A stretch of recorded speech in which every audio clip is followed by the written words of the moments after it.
tempat, satu tindakan yang pantas, betul? So sekali lagi tahniah dan syabas kepada anda kerana anda mewakili sekolah anda. Tepuk tangan yang paling gemuruh. So number 5. So brothers and sisters, when I say hello, hello, hello, everybody must say hi, hi, hi. You got me? You got me? Hello, hello. Hello, hello. Hi, hi, hi. Hi, hi, hi. Hi, hello, hi, hello. Huh? Mana cikgu dengar mila ai. Tak sampai lagi kan ni? Hello, hello, hello. Hi, hi, hi. Siapa nak berjaya dalam hidupnya, angkat tangan, katakan saya. Turun tangan. Terima kasih kerana angkat tangan. Tetapi cara anda angkat tangan, saya tahu anda tak nak berjaya. Kenapa? Orang yang berjaya dengan orang yang biasa-biasa dibezakan oleh tindakan. Cuba ulang. Semangat! Orang yang biasa-biasa, bila ditanya, dia bertindak biasa-biasa. Saya tanya tadi, siapa nak berjaya dalam hidupnya, angkat tangan, katakan saya. Ada yang bertindak macam ni. Saya. Ya, lebih berat sekali. Cikgu nampak tadi ada buat gini. Mau akak dah. Mau akak dah. Aku akak juga. Hidupnya ditentukan oleh orang. Sementara orang yang berjaya, dia akan angkat tangan dengan pantas dan bersemangat kerana dia tahu kejayaan itu adalah miliknya. One more time, I'm asking you, siapa nak berjaya dalam hidupnya? Katakan saya. Siapa nak jadi pelajar yang cemerlang dalam pembelajaran? Katakan saya. Siapa nak jadi anak yang soleh dan soleh? Katakan saya. Siapa nak saya?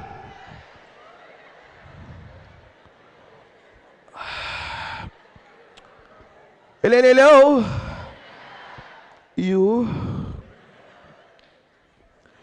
You nak saya?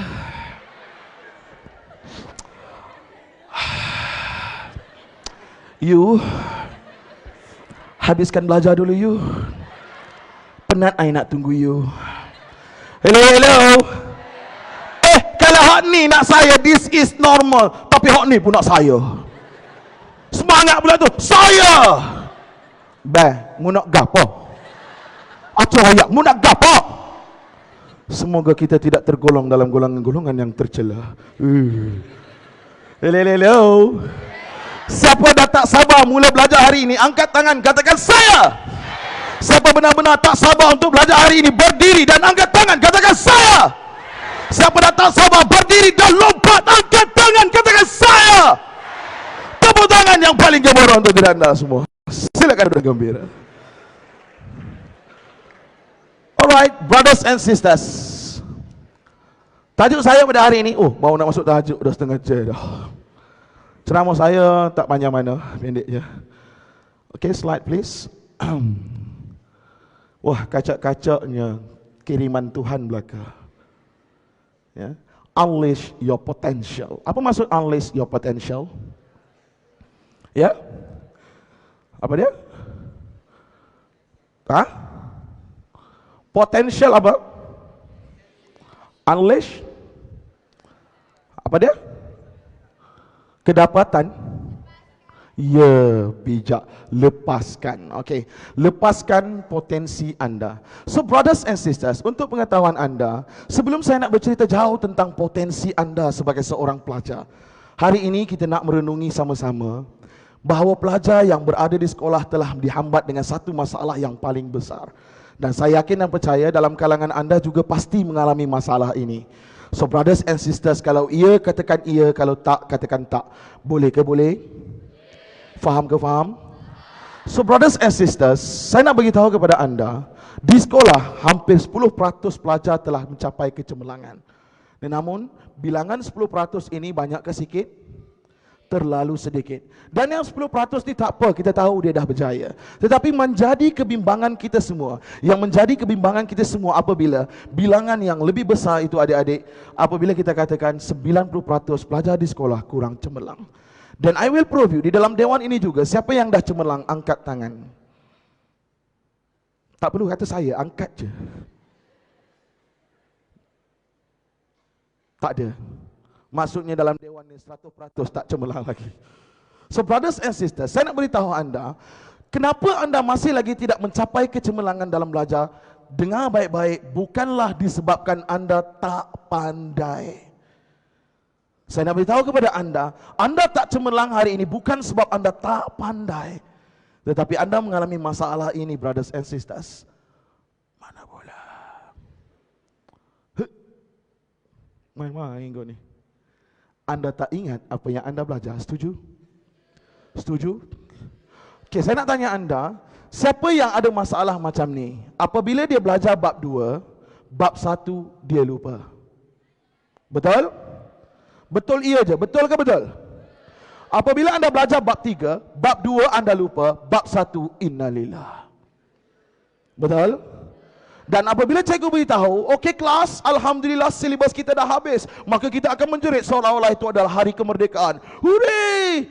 Kita belajar gapo esok nak exam, malam ni baru kita keluarkan buku. Betul ke betul?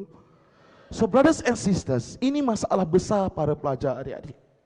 Then I will prove you. Tingkatan 5 angkat tangan. Tingkatan 5. Tingkatan 5 angkat tangan. Oh very good. Tingkatan 5 depan-depan. Bagus. Okay, now Kak, can you stand up? Silakan berdiri. Yes, you. Okay, daripada sekolah mana Kak? Ya. Yeah. Mahat Pengajian Islam. Semua tepuk tangan yang paling gemuruh untuk Mahat Pengajian Islam. Alright, satu dewan angkat tangan buat macam ni. Satu dewan angkat tangan buat macam ni. Katakan kepada adik Nurul, you are the best. I support you. Bukan apa, muka dah pucat. Sebelum berdiri, ya Allah. Itu kita bagi sokan moral kepada. So Nurul, awak dah belajar bab berapa subjek sejarah? Bab 4. Alhamdulillah, cikgu tak payah pergi jauh. Cuba beritahu kepada cikgu, bab 1 cerita pasal apa? Ya, seperti biasa Nurul akan toleh kiri kanan. Seperti biasa kita buat di dalam dewan peperiksaan. Mencari apa? Mencari-cari hidayah. Betul ke betul? Namun hidayah kita tak jumpa. Yang kita jumpa adalah nur hidayah. So brothers and sisters, saya nak tanya anda, okey, bab 1 cerita pasal apa? Imperialisme. Sebut molek apa dia? Imperialisme. Alhamdulillah, kurang tepat. Tepuk tangan yang paling gemuruh untuk Adik Nurul. Silakan duduk. Okey, bagi dia satu gift. Okey, now siapa yang volunteer nak bagi tahu saya bab 1 cerita pasal apa? Anyone? Anyone? Tak ada. Okey, brothers and sisters, cuba kita tengok balik. Semua tengok saya. Kalau betul, katakan betul. Kalau tak, katakan tak. Boleh ke boleh? Wallahi, saya tak hafal pun bab 1. Bukan sebab saya tak pernah duduk peperiksaan SPM lagi untuk sekarang ni. Faham ke faham? SPM saya dah berlalu. Bab 1 sejarah menceritakan tentang kemunculan dan perkembangan nasionalisme di Asia Tenggara. Ada 3 topik besar dalam bab ini. Topik pertama iaitu imperialisme barat. Apa itu imperialisme barat? Adalah dasar penjajahan kuasa barat di tanah Melayu. Di bawah topik ini ada 2 subtopik. Subtopik pertama iaitu imperialis barat. Apa itu imperialis barat? Adalah negara-negara yang menjajah. Dan subtopik yang kedua adalah faktor-faktor imperialisme di tanah Melayu. Ada 5 faktor. Yang pertama, revolusi industri. Yang kedua, pengangkutan. Yang ketiga, kekayaan bahan mentah. Yang keempat, persaingan kuasa barat. Dan yang kelima, beban orang putih. Topik yang kedua menceritakan tentang perubahan sistem politik. Di bawah topik ini ada satu subtopik, iaitu memperkenalkan sistem birokrasi. Topik yang ketiga iaitu nasionalisme di Asia Tenggara. Ada 2 subtopik. Subtopik pertama adalah faktor-faktor nasionalisme. Subtopik kedua, perkembangan nasionalisme. So brothers and sisters, kenapa saya boleh ulang macam tu? Saya tak ada pun. Kenapa? Sebab saya tahu bagaimana menyimpan maklumat dengan betul. Kenapa anda tak ingat apa yang anda belajar? Semua ikut saya. This is normal. Semangat! Kenapa anda tak ingat apa yang anda belajar? This is normal. Kenapa? Allah menciptakan otak dengan 2 fungsi yang besar. Yang pertama ingat, yang kedua lupa. Setuju? Dan lupa ini satu nikmat yang sangat besar. Siapa rasa lupa itu nikmat? Katakan saya. Tak ramai yang rasa dia nikmat. Ramai yang akan kata, bagus kalau aku tak lupa. Brothers and sisters, cuba kita bayangkan, jika Allah tak ciptakan lupa, kita masuk di bilik kecil tu, kita buang benda tu, kita ternampak benda tu. Agak-agak tengah hari, jeliga nak makan. Nikmatnya lupa. Betul? Malam hari anda pergi mengaji, berjalan kaki daripada rumah ke rumah tok guru anda, berjalan kaki masa anda balik, di pokok pisang ada satu benda berdiri macam ni. Anda tengok muka dia, tak boleh lupa muka dia. Agak-agak esok pergi mengaji pula kau. Dan saya dapat tahu, bukan esok je, selama-lama tak lalu situ dah. Nikmatnya lupa. Dan satu ketika anda ditinggalkan dengan insan yang paling anda sayang. Dan masa itu anda tak boleh nak move on. Cikgu, saya sedih. Saya ditinggalkan oleh Siti, cikgu. Siti apa? Siti Kos. Kenapa? Dan bila anda tak boleh lupakan peristiwa sedih itu, adakah ia bagus untuk anda? No. So brothers and sisters, lupa itu nikmat yang besar.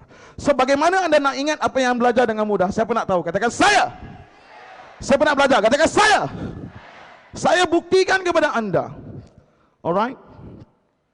Boleh saya buktikan kepada anda? Bahawa sebenarnya anda adalah seorang yang sangat-sangat genius. Cuba slide. Alright? Next. Alright? Saya nak tunjuk anda satu figure yang sangat terkenal. Setiap manusia ada potensi untuk cemerlang. Sebab tu saya katakan, misi saya sangat besar adik-adik. Saya mencipta modul saya untuk membantu yang 90% ini pergi keluar daripada kelompok 90% ini untuk tergolong dalam golongan yang cemerlang. Kenapa? Sebab bagi saya setiap manusia ada potensi untuk berjaya. Sebab itulah adik-adik, saya tak pernah memandang orang yang duduk di kelas belakang adalah di belakang. Dan saya tak pernah memandang orang yang duduk di kelas depan adalah di depan. Kerana bagi saya, you duduk belakang, tengah dan depan. If you berusaha menjaga wajadah, siapa yang berusaha pasti berjaya. Kerana apa adik-adik, hari ini berapa ramai yang dulu orangnya duduk di kelas belakang, dia lebih berjaya berbanding orang yang duduk di kelas depan. Dan orang yang duduk di kelas depan bukan selamanya mereka akan berjaya. Kerana orang yang berusaha pasti akan cemerlang. So brothers and sisters, saya nak tunjukkan kepada anda, ini kisah benar. Mungkin anda kenal. Next. Alright. Kenapa saya katakan there is a lion inside of us? Okay? Kenapa kita ada singa dalam diri kita? Kenal tak gambar siapa ni? Pocik tua ni siapa? Apa sumbangan besar Albert Einstein? Apa? Mencipta spek mata. Gambar? Mencipta mentol. Okey. Baik. Albert Einstein ini adalah seorang saintis yang terkemuka. Dia juga adalah seorang ahli fizik yang sangat hebat adik-adik. Dan Albert Einstein adalah pengasas kepada formula relatif yang menjadi rujukan kepada saintis-saintis sehinggalah hari ini. Namun brothers and sisters, ramai yang tidak tahu di samping kehebatan Albert Einstein, dia bukanlah datang daripada seorang yang sangat hebat pada awalnya. Kerana pada ketika dia kecil, Albert Einstein mengidapi satu penyakit autism. Bukan penyakit lah, satu simptom autism. Dan dia ada satu dyslexia adik-adik. Dan sehingga kan cikgu di sekolah tak boleh nak kawal dia. Cikgu di sekolah tak boleh nak menjawab persoalan-persoalan dia. Lalu dia dibuang daripada sekolah. Dan ketika dia dibuang daripada sekolah adik-adik, dengar baik-baik, ada satu peristiwa yang cukup menarik. Apabila sekolah itu, cikgu dia memberikan satu surat. Dan cikgu itu beritahu, balik rumah nanti tolong berikan kepada ibu kamu. Maka ketika diberikannya kepada ibu, sesampainya di rumah, Albert Einstein beritahu kepada ibunya, ibu ada surat daripada cikgu. Dan bila ibunya buka surat itu dan dia baca, sebaik saja dia membaca surat itu, ibunya menangis. Maka Albert Einstein bertanya dengan ibunya, ibu, kenapa kamu menangis? Kerana kandungan surat itu adik-adik menyatakan dia dibuang daripada sekolah. Tetapi apa kata ibunya? Ibunya beritahu kepada dia, nak, kamu orang yang sangat genius. Sekolah tak mampu nak ajar kamu. Ibu yang mampu mengajar kamu. Kata-kata itu very simple brothers and sisters. Dia believe. Sejak kata-kata itu dia believe, dia percaya dia seorang genius. Kepada anda, saya nak tanamkan sifat itu kepada diri anda adik-adik. Saya nak beritahu kepada anda, anda juga mampu menyelesaikan masalah dalam belajar. Saya yakin percaya anda mampu. Kenapa? Sebab saya beritahu kepada anda juga seorang yang sangat genius. Siapa yang katakan kita genius? Siapa yang katakan kita genius adik-adik? Dalam Al-Quran surah Al-Baqarah adik-adik. Dan Ia telah mengajarkan Nabi Adam akan segala nama benda dan gunanya. Kemudian ditunjukkan kepada malaikat lalu berfirman, terangkanlah kepadaku nama benda-benda itu semuanya jika kamu golongan yang benar. Ketika ini adik-adik, apabila Allah nak menjadikan Adam sebagai apa? Khalifah di atas muka bumi, betul? Tetapi Adam, adakah Adam orang yang biasa, adik-adik? Ya, dia manusia biasa. Dia bukan malaikat, betul? Dia manusia. Kemudian dia juga nabi. Saya bertanya anda, adakah kita sama macam Adam? Sama kan? Sebab kita juga manusia. Cuma bezanya kita bukan nabi. Betul? Nah, saya nak bagi tahu kepada anda adik-adik, pernah tak dengar umat manusia sampailah di akhir zaman disebut sebagai Bani Adam? Betul? Anak cucu Adam. Betul? Jadi adakah ayat ini hanya ditujukan kepada Adam seorang? Ditujukan kepada siapa? Kita, adik-adik.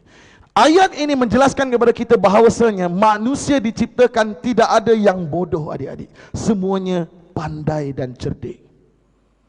Manusia diciptakan tak ada yang dilahirkan bodoh, adik-adik. Semua pandai dan cerdik. Dan saya akan buktikan hari ini, bukan saja melalui dalil Quran, tetapi saya buktikan dalam penemuan-penemuan saintifik, adik-adik. Nak saya buktikan? Siapa nak saya buktikan? Katakan saya. Siapa masih semangat nak belajar? Katakan Yaza. Tanya kawan sebelah, boleh tak? Okay, next.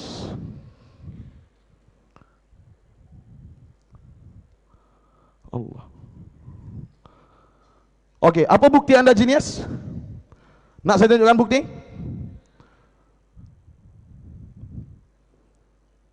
Allah, jauh sangat tu bang. Jauh sangat. Mana dah? Yang genius tu, jauh sangat. Yang genius. Boleh tak saya tukar dulu video? Okey, apa buktinya? Tak apa, saya tekan. Hello. Ada tak yang tertinggal otak kat rumah? Ada tak? Siapa rasa dia genius? Katakan saya. Yang tak angkat tu maksudnya otaknya tak ada. Selagi mana anda ada otak, maksudnya anda adalah orang yang genius. Sebab anda tahu tak adik-adik, otak ini this is very powerful. Saya akan buktikan otak anda sangat powerful. Nak saya buktikan? Katakan saya.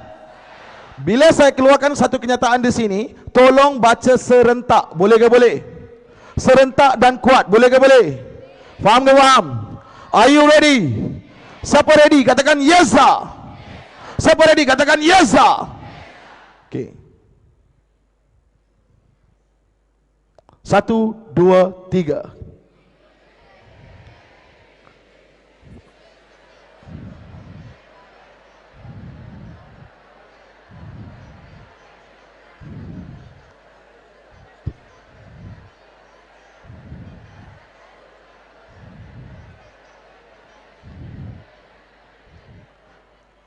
Hello.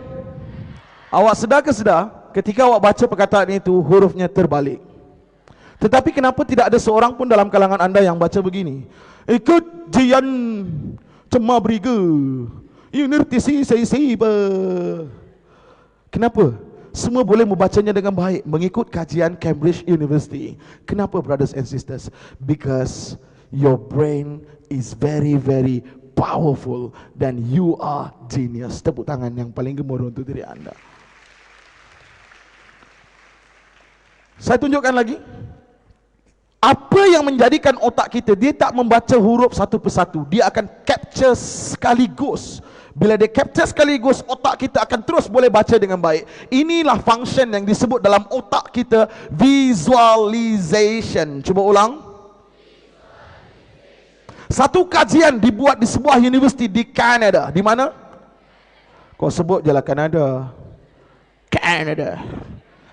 Di universiti di Kanada, namanya adalah Waterloo, University of Waterloo.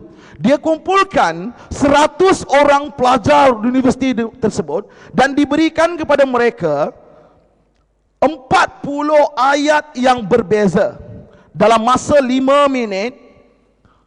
80% pelajar ini gagal ingat 40 ayat tersebut.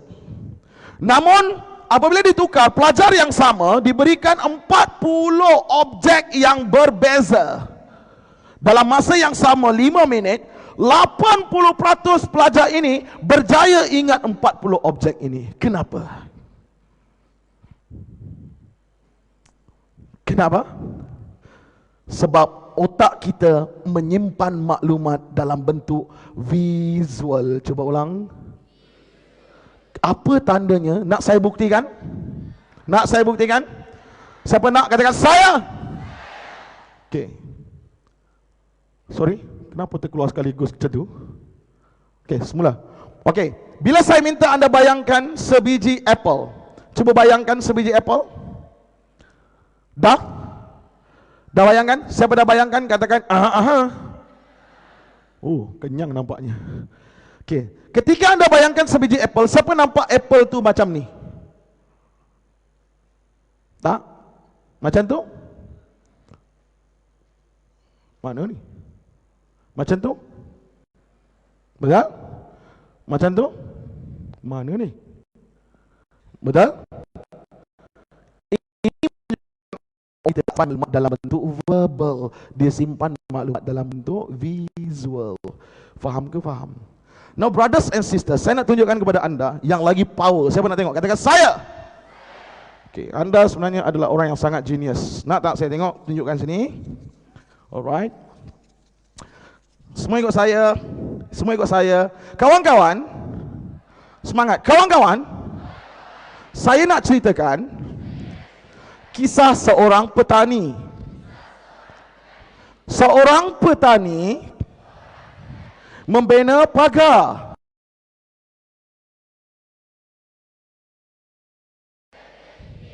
Yang sering diganggu oleh beruk. Petani ini ada bangsal. 2 tingkat. Tingkat di atas lembu, tingkat di bawah gajah.